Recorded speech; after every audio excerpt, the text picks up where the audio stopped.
السلام علیکم زموږ ګرانو خوږو محترمو ملګرو، خدای دې وکړي چې ښه وي، جوړ وي، شپې ورځې د ژوند زندګي وخت صحت مو هم ښه وي. او زموږ ټیکنیکل شاهد پښتو یوټیوب چینل ته ښه راغلاست درته وایم. ملګرو، تاسو ته نن ورځ موږ بیا یوه ډېره زبردسته بهترینه ویډیو چمتو کړې ده. خدای دې وکړي چې ستاسو د خوښې وړ وګرځي. نننۍ ویډیو کې ملګرو موږ تاسو ته درښایو چې څنګه کولی شو د اډیو زنګ سره تصویر ولګوو، خپل د خوښې تصویر.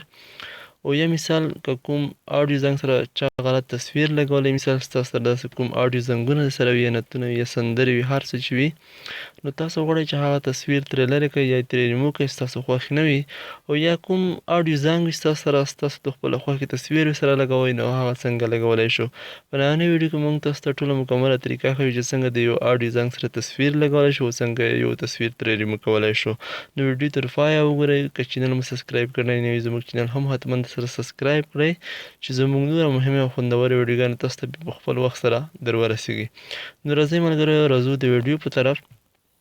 نو رابه شئ تاسو ملګرو، لومړی یو اپلیکیشن دی، هغه به له پلی سټور څخه را ډاونلوډ کړئ چې د هغه نوم دی البم آرت چینجر په نوم اپلیکیشن دی. تاسو وینئ دلته تاسو به پلی سټور ته لاړ شئ او دا اپلیکیشن به را ډاونلوډ کړئ. که تاسو په پلی سټور کې نشئ پیدا کولی، ما به تاسو ته د همدغه ویډیو په ډسکریپشن کې لینک اچولی وي. تاسو په هماغه لینک باندې کلیک وکړئ او دا اپلیکیشن به را ډاونلوډ کړئ. نو زه راځم، ما ډاونلوډ کړی دی، زه به د اپلیکیشن باندې کلیک کړم. هر کله مو چې په اپلیکیشن باندې کلیک وکړ، نو تاسو ته ملګرو همدغه شان یوه صفحه خلاصیږي. ستاسو سره چې څومره زنګونه په موبایل کې وي، تاسو ته به ټول دلته ښکاري. نو که تاسو سره بې حده زیات زنګونه وي، ستاسو د خپله خوښې زنګ چې کوم سره تاسو یې تصویر لګوئ یا یې ترې ریموو کوئ یا نشئ پیدا کولی، نو تاسو دلته تاسو د سرچ وینئ، د سرچ کې سرچ کولی هم شئ. دلته تاسو سرچ کړئ چې کوم نوم ستاسو اډیو یا فایل لري، او تاسو سرچ کولی شئ. هر څه نوم چې وي تاسو دلته وینئ سرچ کېږي. نو زه راځم، مثال لومړی یو تصویر یو اډیو سره لګېدلی دی، دا زه ترې لرې کوم. څنګه ترې لرې کولی شم؟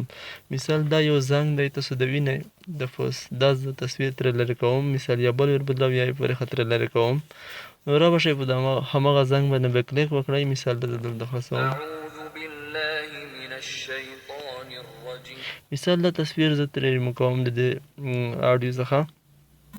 تاسو به دلته راشئ ملګرو، هر کله مو چې په اډیو نه کلیک وکړ دلته، نو دلته بیا تاسو د قلم نه کلیک وکړئ. د قلم تاسو وینئ، هر کله مو چې قلم پریس کړ، په قلم نه مو کلیک وکړ، دلته به تاسو بیا ملګرو د کلی آرټ باندې کلیک وکړئ. نو تاسو وینئ همغه تصویر چې کوم سره بند شوی و، ترې لرې شو. اوس که موږ دلته کلیک وکړو، نو تاسو که دغه زنګ اوس موبایل ته ولګئ یا کمپیوټر ته، دا تصویر به نو سره راځي. که مثال اوس په څه غواړئ چې موږ د سره یو تصویر ولګوو، نو بیا به تاسو راشئ چې هر یو زنګ وي، هر ډول زنګ وي، اډیو وي، مثال تاسو یې سره لګولی شئ. بیا موږ راځو په دې کلیک کړو، نو دلته اوس بیا موږ راځو په قلم باندې په کلیک وکړو. دلته بیا ملګرو تاسو وبښئ، زه بیا دوباره په قلم نه کلیک کړم. دلته به تاسو بیا د چوز فرام ګلري انتخاب کړئ.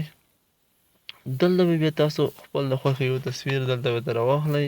مثال هر ډول تصویر چې یا مثال په کار دغه تصویر زه بیا ورسره بندوم، نو اوس د تصویر ورسره بند شو. اوس که تاسو دلته وینئ، نو همدا طریقه ملګرو، خدای دې وکړي چې تاسو پوه شوي وئ.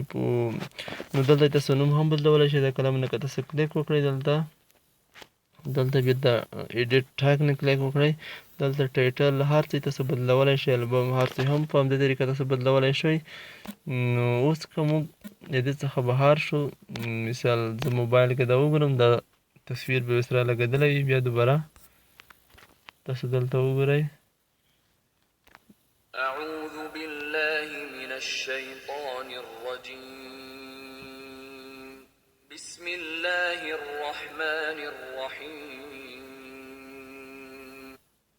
نو همدا طریقه ملګرو، خدای دې وکړي تاسو پوه شوي وئ په طریقه یې چې څنګه د یو اډیو زنګ سره تصویر لګولی شو او څنګه یې ترې ریموو کولی شو. د نورو خوندورو ویډیوګانو لپاره زموږ چینل حتما د سره سبسکرایب کړئ. د اوس لپاره د خدای په امان، ښه وخت ټولو ملګرو ته چې هر ځای کې اوسئ.